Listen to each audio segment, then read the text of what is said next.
Alors, on va passer à la partie implantologie, donc avec deux conférences. On va commencer avec le docteur Bonnier, qui est ancienne interne MBD à Clermont-Ferrand et qui va nous présenter donc son retour de suivi sur 14 ans sur la pose d'implants de personnes en situation de handicap. Merci beaucoup, bon après-midi à tout le monde et merci pour la présentation. Mais avant tout, c'est pas mon retour, c'est vraiment le retour de toute une équipe. Donc moi, je présente en tant qu'ancienne interne ayant aidé à la recherche, mais c'est vraiment le travail de toute une équipe. Alors si je devais nommer tout le monde, ce serait très long et je risque d'en oublier, mais bien sûr le docteur Fawkes, le docteur Cousson, le docteur Pacchioni, le docteur Hennequin, le professeur Verrune, voilà. Il y a eu plein de belles présentations tout au long de la journée, donc j'ai envie de rebondir sur plein de choses pour une introduction un petit peu spontanée. À Clermont-Ferrand, j'ai eu la chance d'avoir un internat avec cette philosophie où quand un patient va nous être adressé, on ne sera pas en mesure, nous, de l'adresser à quelqu'un d'autre, donc on doit être en mesure de lui proposer tout l'ensemble de l'arsenal thérapeutique possible, et l'implantologie en fait partie. Donc je ne sais pas ici dans cette salle qui pose des implants. Si je peux demander, levez la main. 1, 2, 3, 4, 5, 6, 7, toujours plus. Mais c'est pas grave pour les autres. Si au moins avec cette présentation, je peux peut-être vous motiver, vous donner envie de vous former pour pouvoir faire la même chose avec vos patients, ce sera vraiment très, très sympathique. Il y a eu une intervention qui parlait de hiérarchisation des spécialités en médecine. On a la même chose en dentaire. C'est pas, on s'en doute. Il y a l'implantologie, c'est sexy. Le soin spécifique, c'est pas sexy, mais ceci parce que nos patients sont pas sexy, ils sont pas photogéniques. À un moment, vous allez voir des photos. Donc les patients, ils ont consenti pour les photos, mais peut-être pas. Ne prenez peut-être pas de photos des photos que je vais vous montrer. Mais voilà, là, c'est vraiment une opportunité de mélanger l'implantologie et les soins spécifiques. Donc, j'en suis assez fière. Et ce ne sera pas non plus une présentation malheureusement pratico-pratique. C'est assez formel d'être comme ça devant vous. Bon, je voulais être un petit peu au milieu, mais bon, il faut que je sois près de la souris. Il n'y aura pas non plus de trucs et astuces, mais au moins si je peux vous apporter un esprit critique, parce que je pense que c'est vraiment important d'être toujours critique et de ne pas tout prendre pour acquis, de toujours se confronter de confronter ces pratiques aux études et aux référentiels, c'est toujours important et enrichissant. Mais voilà, donc si je dois commencer cette présentation, on sait que tous nos patients en situation de handicap, malheureusement, ils ont un risque accru d'édentement. Et ça peut être expliqué par plusieurs raisons, notamment parce que leur santé orale est plus pauvre. Quand ils vont venir jusqu'à nous, peut-être qu'ils seront passés par des praticiens qui n'auront malheureusement pas été conservateurs, ou alors ils arrivent trop tard, et malgré tout votre bon vouloir, la dent, on ne peut que l'extraire. Chez ces patients, la réhabilitation fonctionnelle est plus difficile par rapport notamment aux prothèses amovibles. On le sait, peut-être que c'est leur dextérité qui ne leur permettra pas de mettre les prothèses ou de les enlever. L'hygiène ne sera pas forcément évidente et ils auront peut-être des médicaments qui influent sur la salive avec des aérostomies qui feront que le port elle-même de la prothèse sera inconfortable et douloureuse et donc la prothèse ne sera pas posée. On sait maintenant et on s'en doute que des implants par rapport aux prothèses amovibles, ça augmente vraiment la qualité de vie de tous les patients. Il y a très peu de contre-indications pour la pose d'implants dans la population générale, dans la population en général. On pense par exemple peut-être au diabète à cause de l'immunodéficience qui en découle. La radiothérapie, parce que l'os ne sera pas dans de très bonnes conditions. Des patients fumeurs, normalement c'est une contre-indication. Mais en tout cas, dans la population générale, on sait que le taux de survie à 5 ans est entre 91-96%. Donc ce chiffre, je vais en reparler, on pourra le retenir parce que je vais le comparer avec les personnes en situation de handicap. Maintenant, les patients que nous, on voit, il y a souvent des arguments qu'on entend. Non, on ne va pas faire d'implant parce qu'il y a du bruxisme, parce que l'hygiène n'est pas bonne, parce que la coopération n'est pas suffisante. Mais là, l'idée, c'est vraiment de discuter de tout ça. Le travail qui a été fait est réalisé en 2 étapes. Une revue de la littérature, donc savoir qu'est-ce qui est fait un petit peu dans le monde entier. Et ensuite, qu'est-ce que le service de Clermont-Ferrand a pu avoir comme suivi. Donc, dans la littérature, il y a 79 articles qui ont été trouvés. qui correspondent à 759 patients et 2269 implants. Donc désolé, il y aura beaucoup de chiffres dans cette présentation, c'est pas grave si vous retenez pas tout. Et on a fait un mismatch un petit peu de tous ces articles, et avec quelques calculs, on a montré que pour 666 patients, soit 1886 implants, le taux de survie est de 95,4% pour une durée moyenne à peu près de 40 mois, qui correspond à 3 ans, si mon calcul mental n'est pas trop mauvais. En revanche, ce qu'on a montré dans cette revue, c'est qu'il y avait une grande variation de patients au niveau des diagnostics, des maladies génétiques, des patients en situation de handicap physique, moteur, phobique. Il y avait une grande variation de protocoles chirurgicaux avec anesthésie générale, sans anesthésie générale, avec mise en charge immédiate, voilà, plein de choses différentes, grande variation de protocoles prothétiques et une grande variation de suivi. Mais donc finalement, l'étape suivante a été de savoir concrètement qu'est-ce que ça donnait d'avoir posé des implants dans un service qui en a posé depuis 2007. Des implants qui ont été posés sous anesthésie générale chez des personnes en situation de handicap. Donc, qui étaient les patients ? Donc, depuis 2007, 57 patients ont reçu des implants, soit 198. Presque autant de femmes que d'hommes, et la moyenne d'âge au moment de l'implantation était de 38 ans. Ces patients présentaient différents handicaps moteurs ou cognitifs, donc des patients avec des troubles du développement intellectuel, 12 patients, des patients avec une infirmité motrice cérébrale, 9, des patients atteints d'autisme, porteurs de trisomie 21, avec des encéphalopathies, des maladies génétiques ou des traumas crâniens. Donc des patients que j'imagine que ceci, la population que vous retrouvez dans vos pratiques hospitalières. Ces patients, 19 étaient considérés, avaient un bruxisme, et pour 23 patients, on savait que leur hygiène bucco-dentaire n'était pas satisfaisante ou avait des antécédents de maladies parodontales. Aucun des patients n'était fumeur. Comment est-ce que ces implants ont été posés ? Donc en tout, il a fallu 74 anesthésies générales pour poser l'ensemble des implants.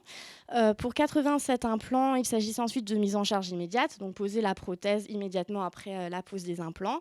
161 implants ont eu une vis de cicatrisation et 20 étaient enfouis, donc c'est-à-dire que la gencive a été remise sur l'implant et qu'il a fallu une deuxième intervention pour rouvrir la gencive et faire la prothèse. Dans l'idéal, les empreintes conventionnelles et le mordion ont été faits pendant l'anesthésie générale. Donc ça permet d'optimiser en fait la séance de soins et éviter aux patients de revenir. Donc ça a été le cas pour 233 implants. Mais si l'empreinte n'a pas été faite dans la séance de l'implantation, elle a été faite en moyenne 4 mois après la chirurgie, ce qui correspond à normalement une ostéo-intégration complète de l'implant dans l'os. Pour les empreintes qui n'ont pas été faites au bloc, 24 ont été faites avec une impression optique. Bon, j'ai rajouté ça parce que vous vous souvenez peut-être, dans un ancien colloque de SOS, on avait présenté les scanners optiques et c'est sympa aussi de rappeler que pour les implants, c'est possible de les utiliser.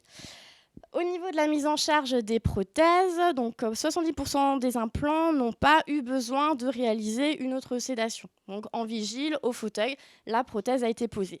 En revanche, pour 23% des implants, il a fallu une autre anesthésie générale. Pour 6% des implants, il a fallu faire la séance sous méopa. Et pour 2% des implants, il a fallu une séance avec une pose de voix et une injection de midazolam. Maintenant, les résultats, vous allez me demander. Donc, finalement, ce qu'on s'est rendu compte, c'est que le suivi des patients, la moyenne, c'est 44 mois, donc à peu près 3 ans et demi. Voilà, tous les patients n'ont pas été suivis pendant 14 ans. Là, c'est le résumé des patients qui ont été vus. En 2007, le premier patient a eu des implants. En 2010, on en a eu un deuxième, etc., etc., etc. Donc, bien sûr, aussi avec des perdus de vue. Au niveau des résultats, donc bien sûr l'idée ici c'est d'être complètement objectif et ouvert. Donc il y a eu bien sûr des complications biologiques, d'une part pendant la chirurgie elle-même, donc une absence de stabilité primaire. Donc ça a eu lieu pour 3 implants. Sinon, il y a eu des complications avant mise en charge des prothèses et après la mise en charge des prothèses. Donc avant la mise en charge des prothèses, on pouvait avoir une absence d'ostéo-intégration ou une perte osseuse ou une inflammation de la gencive. Et en complication post-mise en charge immédiate, les complications présentes étaient une perte d'ostéo-intégration, la perte de l'implant, des inflammations, une perte osseuse. Et en tout cas, pour les complications biologiques, on peut retenir que finalement, 10% des implants ont été finalement en échec et que ça correspond à 39% des patients. Pour les complications prothétiques, il y en a eu différentes, des fractures de cosmétiques, des dévissages, des descèlements de couronnes ou des problèmes occlusaux. Et c'est 14% des prothèses qui ont eu des complications, donc chez 51% des patients. Donc ensuite, avec les analyses statistiques, on a pu montrer que la durée de vie moyenne d'un implant est de 144 mois, qui correspond à peu près 12 ans, et que le taux de survie estimé est de 80% à 116 mois. Donc ça, concrètement, ça veut dire que si un patient vous demande « mais mon implant, il va durer combien de temps ?» On peut lui répondre bah, « c'est à peu près 10 ans ». Et finalement, c'est la même réponse que quand votre rhumato vous dit qu'il va falloir une prothèse de hanche ou de genou. Ce qu'on a pu montrer, c'est qu'il n'y avait pas de différence sur le taux de survie si le patient était considéré comme bruxeur ou pas, et pas de différence non plus sur le taux de survie selon les facteurs de risque parodontaux, si l'hygiène n'était pas satisfaisante ou s'il y avait eu des antécédents de maladies parodontales. Cette diapositive n'est pas très jolie, mais j'ai voulu faire une petite comparaison des résultats qu'on trouve dans la population générale, dans la littérature ou de ce que je viens de vous raconter. Finalement, c'est assez similaire. Voilà, les résultats, on leur dit 14% de taux de succès dans la littérature. Nous, on a trouvé 90%. Le taux de survie chez la population générale est entre 91 et 96% à 5 ans. Nous, 88% également à 5 ans. Bon, c'est un petit peu en dessous, mais c'est pas trop mal non plus. Maintenant, certains s'en souviennent, il y a 2 ans, il y a eu le congrès de l'IADH à Paris. Cette année, il a eu lieu en Corée, c'était la semaine dernière. Et les résultats que je vous ai présentés ont partiellement été repris par une étude à portée internationale et multicentrique avec 7 services dentaires qui ont mélangé tous leurs résultats qui correspondent à 4 pays, l'Italie, l'Espagne, la France et la Corée du Sud. En tout, ont été inclus dans cette étude 139 patients, soit 449 implants, donc un petit peu plus important. Il montre qu'il y a plus de pertes implantaires post-mise en charge prothétique qu'avant la mise en charge des implants. Et le taux de survie trouvé est de 92,4%. Ce qui est finalement meilleur.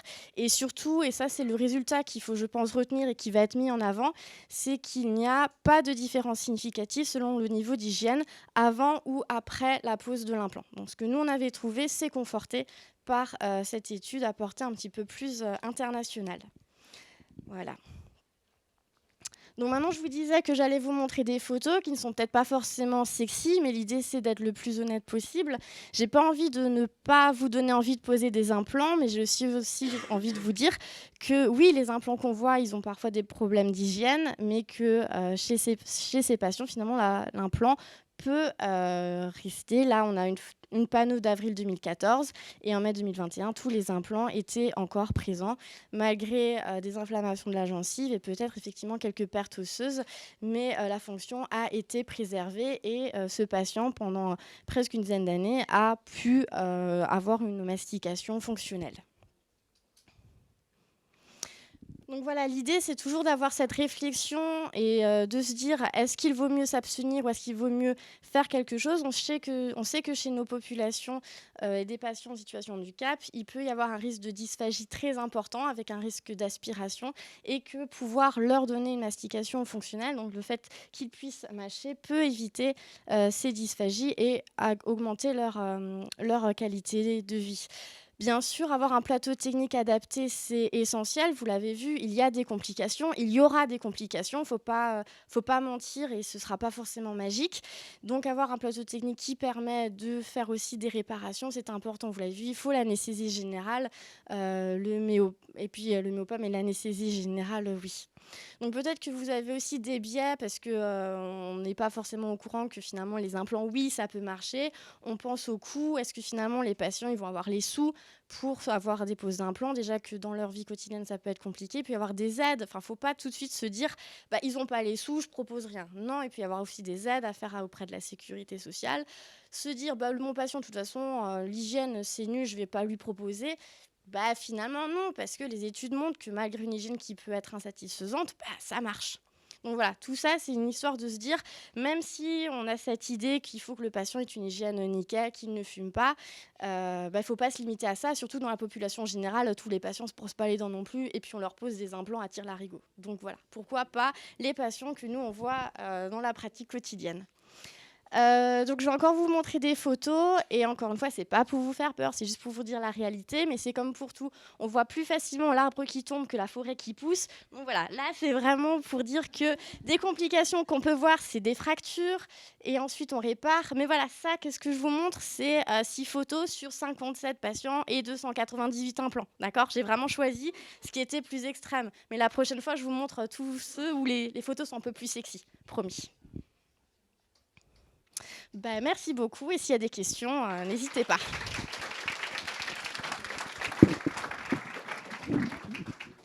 Merci, docteur Bonnier. Bogner, excusez-moi. Merci beaucoup. Ouais, vous voulez qu'on fasse la séance de questions tout de suite ou on fait intervenir? Non, on peut faire la question tout de suite. J'arrive. Allez.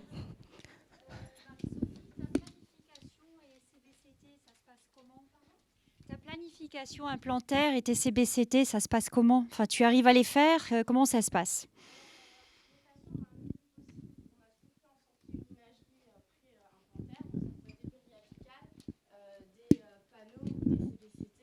Ensuite, il n'y a pas eu de planification chirurgicale avec guide. Tous les patients n'ont pas pu avoir des CBCT. J'ai pas le chiffre en tête, mais je peux facilement le retrouver. Il y en a qui ont eu, il y en a qui l'ont pas eu. Donc, si c'était possible de leur faire un CBCT, il y en a eu, mais parfois il y en avait pas. Donc, sous anesthésie générale, ça commençait systématiquement par au moins une périapicale, donc au moins une 2D. Et régulièrement avec les forages d'autres 2D pour être sûr qu'on était bien dans l'os.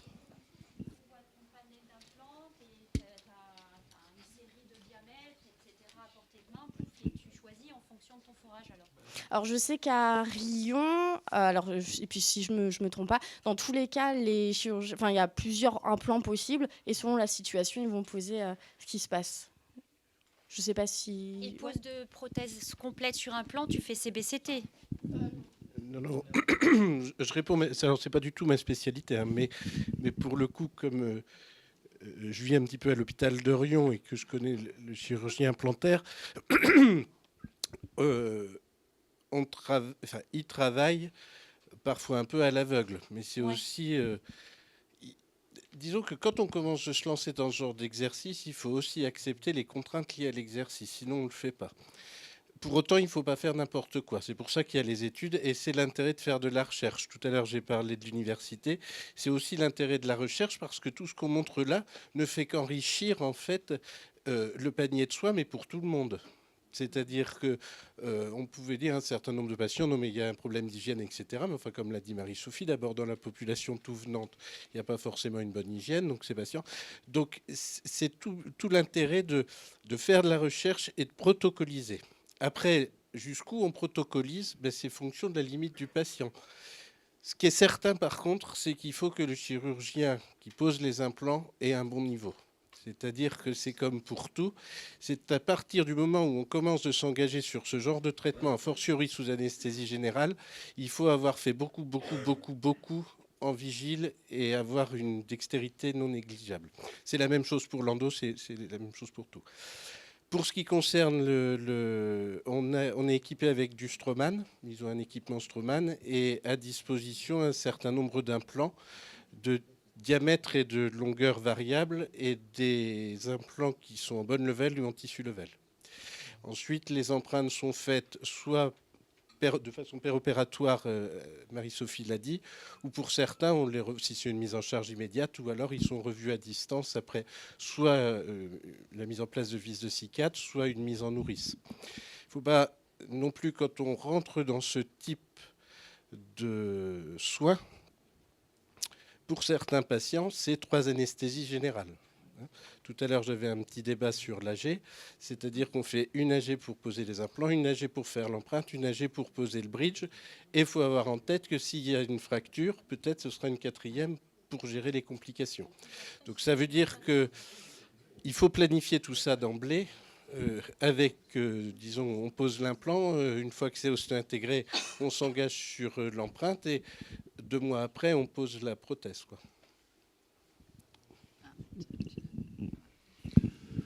Oui, Marie-Sophie, juste, est-ce que tu as des indications concernant les extractions implantation immédiate, ou alors est-ce que les extractions ont déjà été faites avant et les implants sont posés dans un second temps, ou est-ce que tout est fait dans un même temps opératoire? Non, pour certains patients, il y a eu une extraction et mise en place de l'implant dans la même séance. Dans la même séance? Oui, et de certains patients, je ne l'ai pas précisé, mais parfois il y a aussi des greffes osseuses. Oui. C'est pas un nombre important de patients, mais il y a eu cette Et tu as une notion du nombre de patients chez qui on a fait extraction-implantation dans la même séance? J'ai le chiffre. Et les résultats au long terme aussi?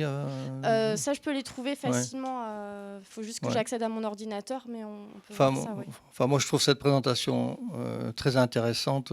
Évidemment, je suis un convaincu. Mais c'est sûr que là, on arrive exactement sur la qualité des soins, sur l'offre de soins qu'on donne à nos patients, et que cette offre de soins, il faut, dans la mesure du possible, qu'elle soit identique à la population générale. Donc, si on propose des implants à des patients lambda, on doit pouvoir poser des implants et proposer des implants, ou du moins essayer de le proposer, de réhabiliter ces patients de la même façon. Voilà. Tout à fait. Merci Marie-Sophie. Avec plaisir.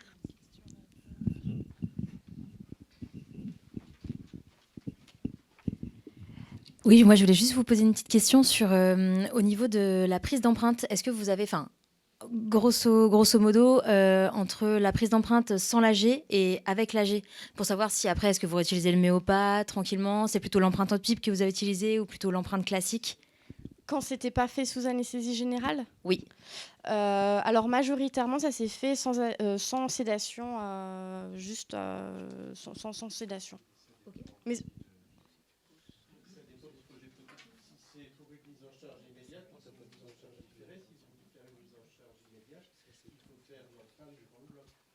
c'était pas le... Je disais empreinte optique ou empreinte classique par rapport aux patients que justement vous suivez? Alors majoritairement, c'était des empreintes conventionnelles, mais de plus en plus, maintenant, c'est avec l'empreinte optique parce qu'on l'utilise de plus souvent. Et avec l'empreinte optique, avec les patients en situation de handicap, c'est vraiment des indications qui sont vraiment géniales. Ça limite les réflexes nauséeux, l'anxiété. Pour les patients qui ont des mouvements involontaires, ça permet de les suivre dans leurs mouvements. On peut faire des pauses. Donc on n'est pas obligé d'avoir le patient pendant 5 minutes sans bouger. Non, on fait des pauses, on s'adapte à lui. Si on doit faire de la sédation, le méopa, c'est complètement... il n'y a pas de risque d'inhalation du matériau. C'est beaucoup plus hygiénique, c'est beaucoup moins sale. Donc voilà, tous les arguments en faveur de l'empreinte optique, chez les patients en situation de handicap, ça prend une ampleur, mais de 10 000. Donc voilà, si je peux vous motiver aussi à acquérir des empreintes optiques, allez-y, mais les yeux fermés. C'est bon ? Merci beaucoup.